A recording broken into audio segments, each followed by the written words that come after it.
성도들의 무리를, 거룩한 무리를 성도라고 그렇게 말하죠. 그런데 가만히 살아보면 제가 이제 아버지잖아요. 그리고 또 아들이잖아요. 아들 입장에서 부모에게 잘한 게 별로 없는 것 같고, 또 아버지 입장에서 자녀들에게 별로 잘한 게 없는 또 목사이잖아요. 목사이면서 성도들에게 참 이거 참 잘했다 이런 것들이 별로 없는 것 같아가지고, 그래서 참 부족하구나 하는 걸 느껴요. 성도들을 봐도 온전하거나 완전한 성도를 찾기는 그렇게 쉽지 않습니다. 목사도 완전하지 않고 온전하지 않습니다. 성도도 어떤 면에 보면 완전하지 않고 온전하지 않아요. 왜 우리가 노력을 하고 나름대로 기도하고 있는데도 불구하고 왜 우리가 온전해지려고 완전해지려고 노력하는데도 노력한 만큼 되지 않을까, 이 생각이 자꾸 묵상을 하면서 왜 그럴까라는 생각을 해봤어요. 캐셔 마크를 붙여서. 목사인 저도 우리 성도들도 왜 우리는 온전하지 못하고 또 완벽하게 살지 못할까? 때로는 성질 부릴 수 있고요, 때로는 욕심 부릴 수 있고요. 근데 그것을 가만히 묵상하면서 깨닫는 게 한 가지가 있었는데, 그게 뭔가 하면 우리는 양이기 때문이다는 게 깨달아지더라고요. 양은 양이에요. 양은 목자가 아닙니다. 양이요, 되게 못됐대요. 양이 우리가 보면 순진하다고 그러잖아요. 양이 엄청 못됐다네요. 아주 곱실불통이고, 그리고 양이 털이 부실부실하게 양이 이렇게 털이 많잖아요. 근데 털이 많으니까 얼마나 여름에 덥겠어요. 근데 옆에 있는 양을 보니까 너무 양을 괴롭히고 싶어가지고 자기가 떳떳한 털을 가지고 옆에 가서 털 있는 양에게 가서 그 양이 더워서 힘들게 하려고 그래 가가지고 기댄대요. 서로 떨어지면 얼마나 시원해. 그런데 막 그 자기 뜨거운 털을 가지고 그 양 옆에 가가지고 너 좀 더워서 좀 고생 좀 해라. 자기 동무는 온데간데 없고, 그래 양이 그렇게 못됐다네요. 그래 어떻게 보면 성도들도 보면 못된 성도들이 들어있어요. 못된 성도들이. 왜 그럴까요? 양이기 때문에 그렇다는 겁니다. 저도 양이고 여러분도 양이죠. 믿으시면 아멘 해봅시다. 우리는 양입니다. 성격도 완전하지 못하고, 우리가 믿음이 있다 해서, 그렇다고 해서 우리가 완전한 그런 삶을 누리지 못한 이유가 뭘까? 우리는 양이기 때문에 여전히 하나님의 인도, 목자 되신 예수님의 인도가 필요한 그런 양들이기 때문에 아버지로서 자식을 바라볼 때 내가 참 부족했구나. 자녀로서 부모를 바라볼 때 참 부족했구나. 또 아내로서 남편으로서 가족들을 바라볼 때, 목사로서 성도들을 향해서 볼 때 내가 너무 부족했다는 걸 느끼게 된 것이, 이것이 무엇 때문일까 하고 생각해 보니까 내가 목자가 아니고 나는 양이기 때문에 그렇구나 하는 것을 깨달은 거예요. 그러므로 사랑하는 성도 여러분, 여러분들이 철저하게 목자가 아닌 양이라는 사실을 기억하기를 바랍니다. 양이 성질이 양이 못됐다고 해요? 좋았다고 그래서 제가 뭐래 그랬어요? 양이 못됐다고. 아주 못된 먹은 거예요, 양이. 그런데도 목자는 그런 양을 끌어안고 그 양을 이끌어주는 것이 바로 목자인 거예요. 그래서 부활하신 예수님이 베드로에게 찾아오셔서 베드로에게 물어보죠. 요한복음 21장 15절에서 18절의 내용이 그렇습니다. 네가 나를 사랑하느냐? 예, 사랑합니다. 내 어린 양을 먹이라고 그러죠. 어린 양을 먹이라. 그리고 네가 나를 사랑하느냐? 예, 사랑합니다.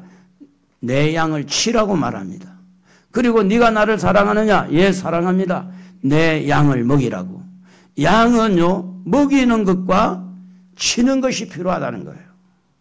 그러면 목자 대신 예수님이 사도 베드로에게 베드로가 원칙적으로 목자는 아니지만 예수님이 하시는 그 일을 베드로에게 할 수 있도록 그 부분에서 어떤 위임을 한 거죠. 목자는 예수님이지만 목자인 예수님이 해야 될 일들을 베드로가 할 수 있도록 어린 양이라고 하는 어린 양이라는 것은 아주 부드럽게 이렇게 꼴을 먹여야 됩니다. 억센 것은 못 먹어요. 그리고 양을 치라는 것은 양이 말을 잘 안 들으니까. 지금 윤서가 막 꿈뻑꿈뻑 졸리니까 이거 누가 가서 굴밤을 줘야 돼. 굴밤만 뒤통수를 그냥 막 이렇게 두들겨 펴면 정신이 번쩍 날 것 같아. 에? 그러니까 이제 이 양이 제일 많이 하는 게 뭐냐, 조는 거래요. 조는 거, 양이. 그냥 눈이 막 쬐갈만 해가지고, 좋은데. 그러면 이제 이 옆에 있는 염소가 가서 들이받기도 하고, 개가 막 롤롤롤, 막 개가 다니면서 일으키기도 하고, 그게 이제 양들이래요. 그러면 예수님께서 하시는 말씀이 뭐냐면, 내 어린 양을 먹이라. 예수님이죠. 예수님의 양이죠. 내 양을 치라. 예수님의 양이죠. 내 양을 먹이라. 예수님의 양이죠. 우리는 누구의 양이에요? 예수님의 양이에요. 그래 예수님의 양인데 내 사랑이라는 단어를 왜 여기에 끄집어냈을까요? 사랑이라는 단어. 네가 나를 사랑하느냐. 사랑과 양과의 관계에 있다는 이 부분에는 뭐냐면 오늘 예수님께서는 이런 천방지축같이 성격도 모간하고 부족한 이런 양들을 이 사랑하는 단어 앞에서 뭘 찾아낼 수 있느냐면 긍휼이라는 단어를 찾아낼 수 있는 겁니다. 어린 양을 향해서 긍휼히 여기고 말 안 듣는 이 양을 칠 때에 긍휼이라는 단어로 또 양을 먹일 때 긍휼이라는 단어로 오늘 우리 목자 되신 예수님은 여러분을 불쌍히 여기는 줄로 믿습니다. 불쌍히 여기지 않았다면 벌써 잘려나갈 수밖에 없어요. 완전히 버림받을 수밖에 없어요. 그래서 우리가 찬송가 중에도 불쌍히 여겨 주소서. 주님은 뭐가 있느냐면 긍휼이 있어요.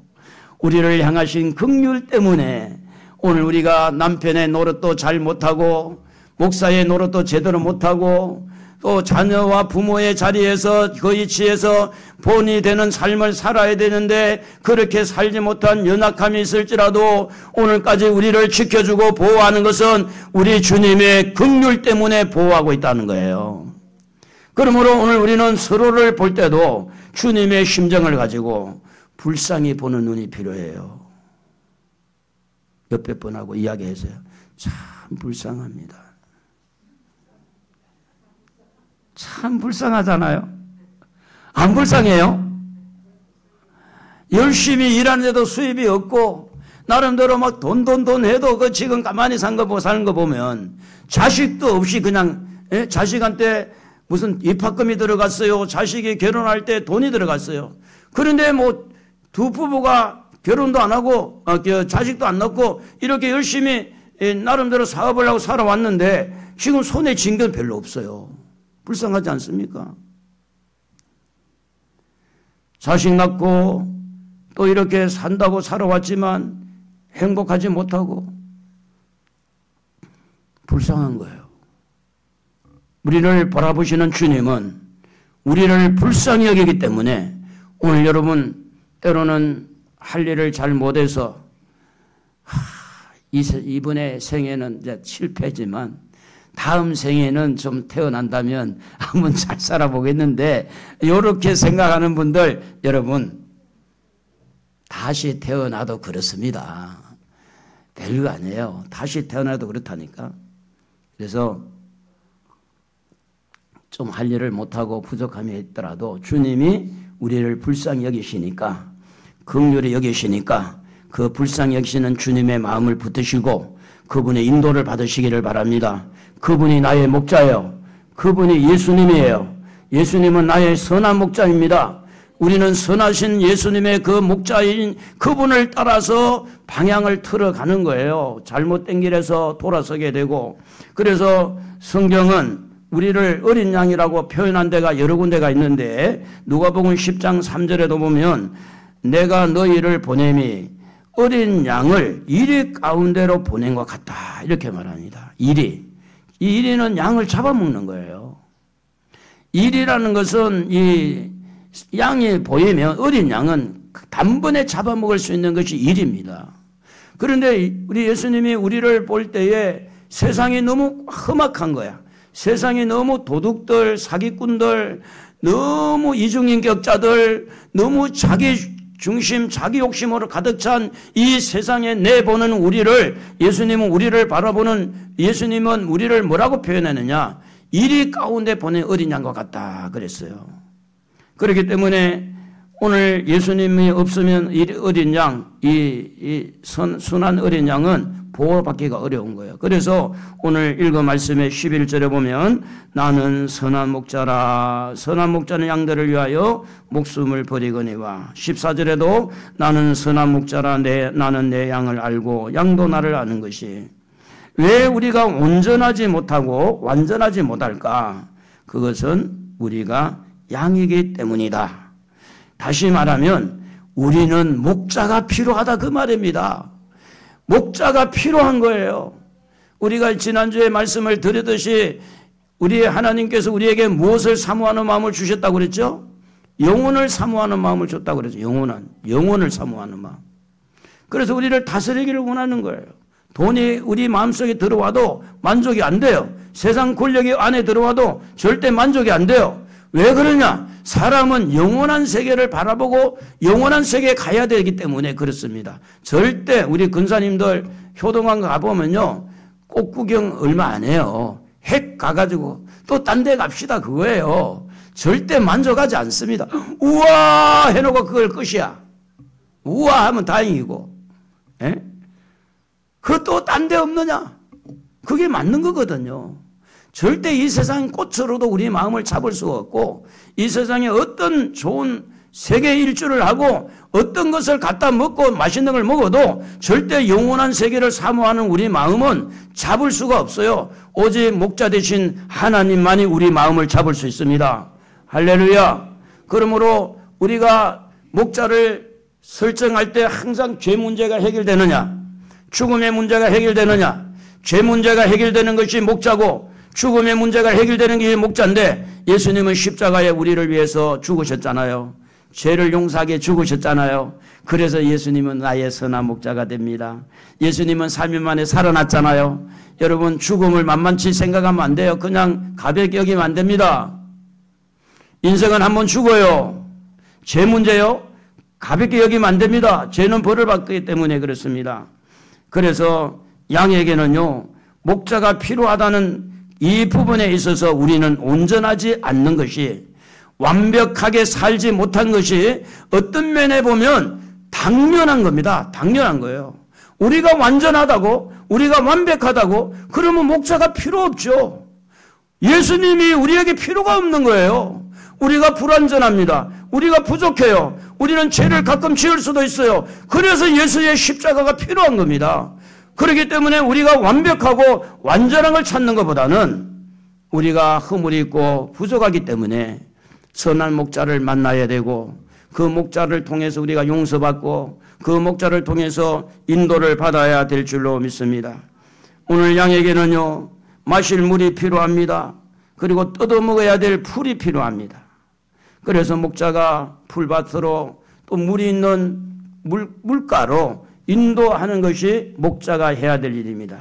그런데 양이 스스로 알아서 풀을 뜯고 스스로 알아서 물을 마신다면 목자가 필요 없는 거예요. 우리가 앞뒤 이 세상을 다 알고 죽은 다음에 모든 걸 알고 모든 것을 완벽하게 다 안다면 목자가 필요 없습니다. 죽음 이후에도 한 번도 가보지 못한 세상을 가야 됩니다. 죽음의 다리를 건너갈 때 아무도 이렇게 이 부분에서 가르쳐준 자가 없잖아요. 우리는 그 길을 가야 돼요. 누구의 손을 잡고 가야 되느냐? 예수님 손 잡고 가는 겁니다. 주님여 이 손을 꼭 잡고 가소서. 약하고 피곤한 이 몸은 폭풍우 허감 속 해치사 빛으로 손잡고 날 인도하소서. 때로는 부부가 마음이 맞지 않고 부모와 자식이 마음에 맞지 않고 때로는 여기저기 부딪히고 문제가 있다는 것은 무슨 이야기냐면 나도 완전하지 않지만 내가 낳은 자식도 완전하지 않다는 이야기입니다.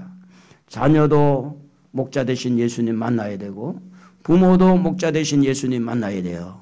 왜 그러냐? 우리는 양이기 때문에 그렇습니다. 우리를 인도하는 것은 돈이 아니고 명예가 아니고 근세가 아닙니다. 우리를 인도하시는 분은 선하신 예수님이십니다. 그래서 우리의 은행 심사가 아무리 착해도 그 착함이 나를 인도하는 목자가 아닙니다. 우리가 성격이 좋다고 해서 그 성격이 나를 인도하는 목자는 아닙니다. 우리는 여전히 성격이 좋아도 성격이 날카로워도 여전히 우리는 목자가 아니라 양이라는 사실을 기억해야 된다는 겁니다. 여러분에게 선하신 목자가 여러분에게 당당하게 나타나는 것은 여러분이 양이라는 사실을 알 때, 내가 목자가 아니라 양이라는 사실을 인정할 때 여러분에게는 목자가 나타나게 되어 있다고 하는 겁니다. 근데 내가 양도 하고 목자도 하고 내가 모든 것을 완벽하게 하게 되면 내가 남자도 되고 여자도 되고 애도 낳고 그러면 혼자서 다 해도 돼요. 분명한 것은 남자는 절대 애를 혼자서 못 낳는다는 거예요. 여자도 혼자서 아이를 낳을 수가 없어요. 그렇지 않습니까? 그래서 여자는 여자고 남자는 남자인 거예요. 어떻게 여자가 남자가 되고 남자가 어떻게 여자가 되겠어요? 여자는 여자고 남자는 남자지.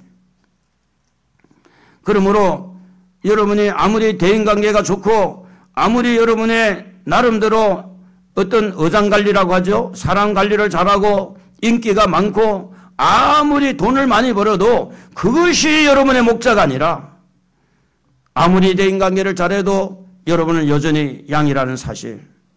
우리 한번 고백해 봅시다. 나는 양이다. 예, 확실하게 해야 돼. 나는 양이다. 이 말을 다른 말로 표현해 본다면 나는 모자랍니다. 나는 부족합니다. 나는 연약합니다. 나 잘 알지 못합니다. 내가 양이라고 고백하는 것은 내가 완전하지 않습니다. 나는 완벽한 사람이 아닙니다라는 고백이에요. 양이라는 것은. 그래서 이 양들에게는 뭐가 필요하느냐? 꼭 목자가 필요하다는 목자가. 오늘 읽은 말씀 다시 한번 여러분 11절 읽어보겠습니다. 나는 선한 목자라 선한 목자는 양들을 위하여 목숨을 버리거니와. 여러분 이 세상에서 여러분을 위해서 정말로 목숨을 버릴 만한 부모가 있어요? 자식이 있어요? 대신해서 죽을 사람이 남편이 있나요? 아내가 있나요? 이 세상에 어느 누구도 우리를 대신해서 죽을 만한 사람이 없어요. 우리가 조금 괜찮은 사람들 보면 이제 뭐 신장을 이식한다든지 간을 이식한다든지 어떤 그게 코드가 잘 맞아가지고 이제 부모와 자녀 관계에서 어떤 이식은 혹 하는 수가 있죠. 그러나 대신해서 죽을 수 있는 사람은 없어요. 그런데 유일하게 나를 위해서 죽으신 분이 예수 그리스도입니다. 뭐 때문에 죽었을까요? 우리의 완전하지 않는 것 때문에, 부족한 것 때문에. 로마서 5장이 말한 대로 우리가 연약할 때, 경건하지 아니할 때, 우리가 죄인 되었을 때, 하나님과 원수 되었을 때 예수 그리스도가 십자가에 죽으신 것은 그분이 뭐 때문에 죽으셨느냐? 내가 하나님 앞에 원수 되었을 때, 내가 죄인 되었을 때, 내가 아주 연약할 때 나를 위해서 죽으신 분이 나의 선한 목자라는 겁니다. 그러므로 여러분 양이라는 사실을 잊어먹으면 안 돼요. 목사가 목자라고요? 아닙니다. 목사도 양이에요. 엄격하게 따지면 양입니다. 목사가 완벽합니까?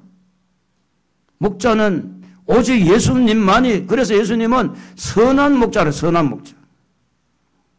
근데 12절에 보면 싹구 목자는 어떻게 하느냐? 싹구 목자는 양도 제 양이 아니라 이리가 오는 것을 버리고 도망간다 이렇게 돼 있잖아요.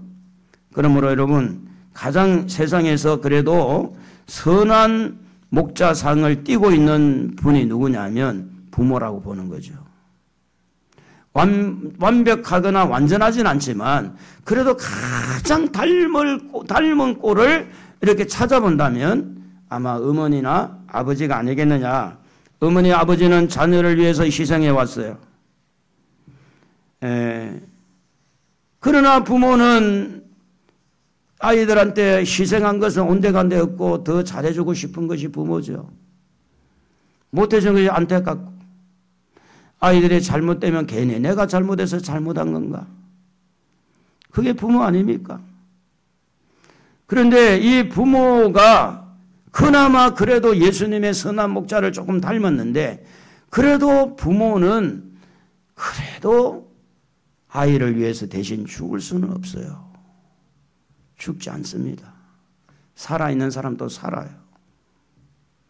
대신 죽을 수도 없고. 그래서 예수님이 우리 죄값을 지불하기 위해서 선한 목자가 되어서 십자가에 죽으셨는데 오늘 여러분 이 부분에 대해서 가장 중요한 게 뭐냐면 예수님이 여러분의 선한 목자가 되려면 죄에 대해서 민감해야 돼요. 죄에 대해서 민감해야 죄를 짊어지고 십자가에 죽으신 그분이 여러분의 선한 목자가 되는 겁니다. 죄를 지으면 벌을 받습니다. 경찰서, 법원, 이런 교도소가 왜 있느냐? 죄인들을 이렇게 거기에 벌을 주는 것이 경찰서, 교도소, 감옥 아닙니까? 그래서 죄의 최종적인 감옥은 지옥이라고 하는데 그 지옥에 들어가지 못하도록 하기 위해서 예수님이 여러분에게 선한 목자가 되고 여러분의 죄를 대신해서 죽으신 분이 바로 예수 그리스도입니다. 그분을 믿으시면 아멘 합시다. 정말 믿으십니까? 그러면 두 손 들고 아멘. 할렐루야. 믿어야 돼요. 여러분이 완전하지 않아서 죄 지었잖아요. 완벽하지 않아서 죄 지었잖아요. 여러분도 모르는 사이에 죄를 짓고 살아요. 여러분은 좋다고 막 이러는데 다른 사람 볼 때는 죄 짓고 살 수가 있잖아요. 예? 죄에 대해서 민감할 때 죄를 대신해서 짊어지고 죽으신 예수 그리스도가 여러분에게 목자가 된다는 겁니다. 그래서 죄는요, 성령께서 오시면 굉장히 민감하게 반응을 일으키는 겁니다. 그래서 우리 마음이 있는데 이 마음 중에도 가장 깨끗한 것을 뭐라고 말하는 양심이라고 말해요. 양심. 이 성경에 보면 디모데전서 1장 19절에 보면 믿음과 착한 양심을 가지라 이렇게 되어 있어요. 어떤 이들은 양심을 버렸고 믿음에 관해 파선했다 그랬는데 여러분 양심을 살리는 방법은 여러분 양심이 혹시 세상의 것으로 더러워졌더라도 성령이 오시면 그것을 깨끗하게 정화시켜요. 깨끗하게. 그 죄에 대한 민감한 반응이 일어나야 내 죄 때문에 십자가에 죽으신 그분이 고마운 거예요. 감사한 거예요. 내가 지금 죽어도 천국 갈 수 있는 것은 내 죄값을 지불하신 예수 그리스도가 믿어지기 때문에. 예수를 믿는 게 뭡니까? 교회 열심히 다니는 게 믿는 겁니까? 아닙니다. 예수를 믿는 게 뭐예요? 나의 죄값을 십자가에서 지불하신 것을 믿는 것이 믿음입니다. 여러분이 지은 죄 여러분이 해결할 수 있습니까? 여러분이 앞으로도 죄를 지을 가능성이 많을 텐데 그러면 여러분이 죄를 안 지을 가능성이 있습니까? 죄 문제 여러분이 해결할 수 있습니까? 죄를 덮어놓고 살아도 되겠습니까? 죄 문제는 나쁜 겁니다. 죄를 지으면 나쁜 거예요. 근데 이것을 우리 안에서 정언한 게 뭐냐면 양심이에요. 우리 양심이 있는 거예요. 양심이. 이렇게 하면 안 된다는 거 알고 있잖아요. 양심. 그런데 이 양심은 착한 양심이 있고 또 이렇게 양심을 버린 자도 있는데 오늘 여러분의 양심은 살아나기를 바라요. 깨끗하기를 바라요. 그래서 히브리서 12장 22절에 보면 이 악한 양심으로부터 벗어나고 이렇게 악한 양심도 있더라는 거예요. 양심을 깨끗하게 가져야 된다는 겁니다. 이 양심이 깨끗해지려면 회개해야 돼요. 죄를 자꾸 벗겨내야 되는 겁니다. 죄를. 그러면 양심이 깨끗해지면 여러분이 죄에 대해서 민감해져요. 죄에 대해서 민감해지면 죄인을 위해서 예수 그리스도가 나의 선한 목자가 되어지는 겁니다. 너무너무 거기에서 깊이 주님을 만날 수가 있는데 죄 문제를 등한시하는 거예요. 다 거짓말 하는데 뭐 그 정도야. 에? 아이고 그 정도 뭐 욕하는 거야 때. 아 그거 뭐 다 그런 거 그렇게 사는 거 아니야? 그래서 죄를 다 덮어두고 보세요. 여러분 뉴스를 들어봐도 사건 사고는 나오지만 진짜 우리가 가지고 있는 죄 문제를 해결하는 뉴스가 있어요. 학교에서 어떤 학문을 전공해도 죄 문제를 해결하는 학문이 있냐고요. 회사를 설립하는데 우리 회사는 죄 문제를 해결하는 회사입니다. 죄 문제가 심각한데도 불구하고 정치하는 사람들 다 죄 속에서 지금 자기 욕심 부리면서 죄 짓고 살잖아요. 대통령은 안 그렇습니까? 다 사바사바 죄 짓고. 그런데 죄 문제를 해결하는 것은 교과서도 없어요. 그냥 죄 짓지 말아라. 나쁜 짓 하지 말아라. 그걸 누가 몰라요? 다 알지. 그래서 이 죄 문제에서 민감하려면 여러분 회개해서 여러분의 선한 양심, 이 착한 양심, 여러분 깨끗한 양심, 이 양심을 살려야 내가 죄인이구나 하는 걸 깨닫는 거예요. 내가 죄인이구나 깨달을 때, 나는 죄 문제를 해결할 수 없구나 깨달을 때 이 죄 문제를 해결하신 예수 그리스도를 만날 수가 있는 겁니다. 할렐루야. 저는 초등학교 6학년, 5학년 때, 4학년 때인가 5학년 때인가 저는 동네 구멍가게에서 사탕을 훔쳐 먹다가 동네 구장한테 이제 잡혔잖아요. 지금이니까 지나간 이야기 하지만은요, 동네 구장한테 딱 멱살 잡혔어요. 멱살. 이리 와 이놈. 너네 엄마한테 가자. 엄마한테 가자. 얼마나 야단을 맞으시. 그는 평생을 잊을 수가 없어요. 창피하기도 하지만 얼마나 부직갱이 갖고 두들겨 맞았는지 몰라요. 죄에 대한 죄책감이 너무 컸어요. 그러나 나는 엄마한테 불효한자고 엄마를 창피하게 했고 동네에 다 소문이 나고 쟤는 초등학교 4학년 때 동네 구멍가게 사탕 훔쳐 먹은 죄다고. 저는 그걸 가슴에 안고 살았어요. 근데 예수를 믿고 죄사함의 은혜가 임하는데 예수님이 내가 사탕 훔쳐 먹은 그 죄 때문에 십자가에 죽으신 게 믿어지는 거야. 믿어지는 그 순간에 내 마음에 자유함이 오게 된 거예요. 여러분, 예수님이 괜히 목자가 된 게 아닙니다. 여러분을 위해서 목숨을 던져서 십자가에서 대신 죽으심으로 여러분의 목자가 된 겁니다. 그러므로 여러분은 예수님을 목자로 삼으면 천국은 따놓은 거예요. 아들을 믿는 자에게는 생명을 얻었고 심판에 이르지 아니하나니 사망에서 생명으로 옮겼다고 하신 말씀처럼 우리 예수님을 선한 목자로 삼는 사람은 천국이 열려 있는 거예요. 하늘 문이 열려 있다니까. 할렐루야. 그러므로 오늘 여러분 죄에 대해서 민감해야 되고 그래야 목자 되신 예수님의 귀한 생명의 가치를 알게 되고 죽음에 대해서 우리는 심각하게 생각을 해야 됩니다. 오늘 하루가 지나가면 죽음이 하루 더 다가오게 되겠죠. 여러분 50대, 60대하고 70대 다르죠? 80대는 또 다르잖아요. 안 그래요? 우리 90대 사시고 계시는 권사님도 계시지만 우리는 지금 90대까지 갈 수 있을지 없을지도 몰라. 그렇지 않겠어요? 그 죽음이 점점 다가오고 있는데 죽음의 길을 열어주실 분이 오직 죽었다가 살아나신 3일 만에 부활하신 예수 그리스도만이 부활의 말씀을 하셨어요. 내가 곧 길이요 진리요 생명이라고 했고 나는 부활이요 생명이라고 말했어요. 예수 그리스도가 부활이에요. 죽음의 문제를 해결하신 분이에요. 죽음의 문제를 누가 해결합니까? 대통령이 해결합니까? 누가 해결해요? 기업 회장이 해결합니까? 학문이 해결합니까? 죽음의 문제를 누가 해결해요? 우리는 한번 죽게 됩니다. 죽음을 만만치 생각하지 마세요. 죽음은 끝이라고 생각하지 마세요. 그게 마귀 짓입니다. 죽음은 끝이 아닙니다. 여러분 귀신 있는 거 알잖아요. 악한 영이 있는 거 알잖아요. 천사가 있는 거 알잖아요. 죽은 다음에 세계가 있다는 걸 알아야 돼요. 그 죽음의 강을 넘어가서 영원한 천국으로 우리를 이끌어 주실 분이 누구냐? 부활하신 예수. 선하신 예수, 그분이 나의 목자요 여러분의 목자인 줄로 믿습니다. 그러므로 사랑하는 성도 여러분, 누가복음 16장 24절에 지옥에 가서 고통 속에 있는 자가 어떻게 이야기했느냐. 그가 부자였습니다. 세상에서 호의호식을 했던 사람입니다. 우리 한번 읽어보겠습니다. 부자가 뭐라고 말했는가. 불러 이르되 아버지 아브라함이여 나를 긍휼히 여기사 나사로를 보내어 그 손가락 끝에 물을 찍어 내 혀를 서늘하게 하소서. 내가 이 불꽃 가운데서 괴로워하나이다. 부자가 죽었는데 몸이 간 게 아니잖아. 영이 간 겁니다. 영이.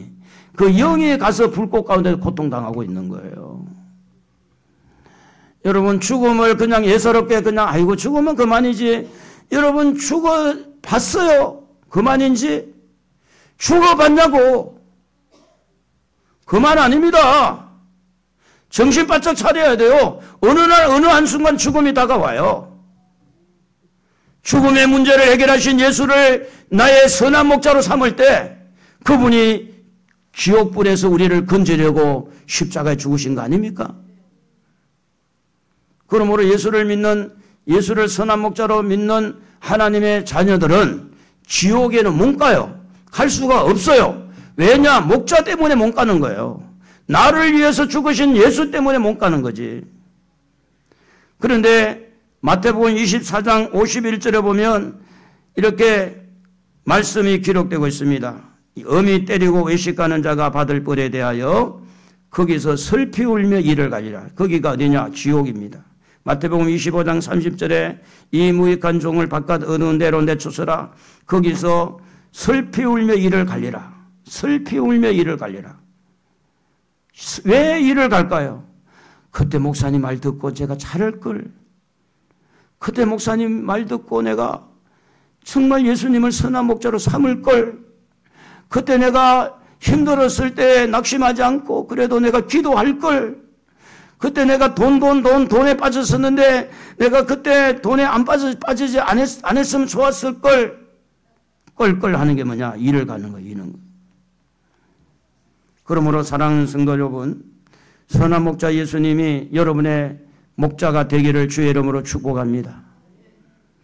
목자가 여러분에게 나아갈 길을 열어주고 여러분이 모르는 길을 안내해주고 여러분이 가보지 못한 죽음의 강을 건너서 천국에 데려갈 수 있는 그 선한 목자, 그 예수님이 여러분의 목자인 것을 믿으시기 바랍니다. 따라합시다. 나는 예수님을 목자로 삼고 살겠습니다. 그렇게 하기를 원하면 아멘. 자, 그러면 우리가 좀 이 선한 목자 예수님을 어떻게 따라가야 되느냐? 양심을 더럽히지 마세요. 양심. 이 선한 양심을 가지고 양심을 자꾸 깨끗하게 해야 돼. 그래야 죄에 대해 민감해져요. 그래서 항상 이 양심을 속이지 마세요. 양심을 잘 이렇게 깨끗하게 해서 양심을 살려서 그 양심의 소리도 들어보고 좀 이렇게 예수를 믿으면서 너무 여러분 세상 사람들처럼 그렇게 살지 마세요. 그리고 선한 목자 예수님을 이렇게 묵상하면서 죄에서 자유함을 누리고 주님을 따르는 거죠. 로마서 8장 1절에 그러므로 이제 그리스도 예수 안에 있는 자에게는 결코 정죄함이 없다 그랬어요. 예수 믿는 사람은요, 절대 죄에 대해서 하나님 우리를 문책할 수가 없게 돼 있습니다. 하나님이 너 이런 죄 지었지 이렇게 물을 수는 없다는 거예요. 우리가 하나님의 심판대 앞에 서는 것은 너 교회 생활할 때 얼마나 상을 만들었느냐. 너는 예배만 참석했잖냐. 그리고 그 예배도 가끔 왔잖냐. 이렇게 이제 말할 수 있겠지만 죄에 대해서는 물어볼 수가 없어요. 왜냐? 예수님이 죄값을 지불했으니까. 너 이런 죄 지었으니까 지옥 가. 이렇게는 못한다는 하나님도. 할렐루야. 얼마나 고맙고 감사해요. 그리고 주님을 따를 때 죽음을 이기신 주님을 믿고 죽음의 두려움을 떨쳐버리고 부활하신 주님 붙들고 따르는 거예요. 요한복음 11장 25절에 예수님께서 나는 부활이요 생명이니 나를 믿는 자는 죽어도 살겠고 그랬습니다. 그리고 항상 조심해야 될 일은 나는 완전한 사람이나 완벽한 자는 아니다는 걸 믿어야 돼요. 나는 양이다. 할렐루야. 나는 양이다. 양이기 때문에 나는 완전하지 않다. 나는 양이기 때문에 목자가 필요하다. 그리고 이제 말씀을 부여잡고 십자가를 붙들고 선하신 목자를 한 걸음 한 걸음 따라가다 보면 여러분의 남은 여생이 결국은 종착역은 천국 아닙니까? 하늘나라. 이 땅이 아니고 하늘나라죠. 그 하늘나라를 바라보고 승리하는 여러분 되기를 바랍니다. 우리 569장 1절 2절만 같이 하겠습니다.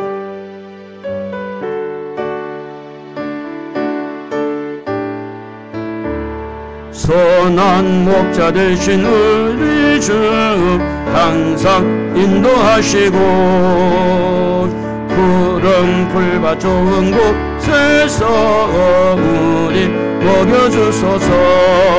선한 목자 구세주여 항상 인도하소서.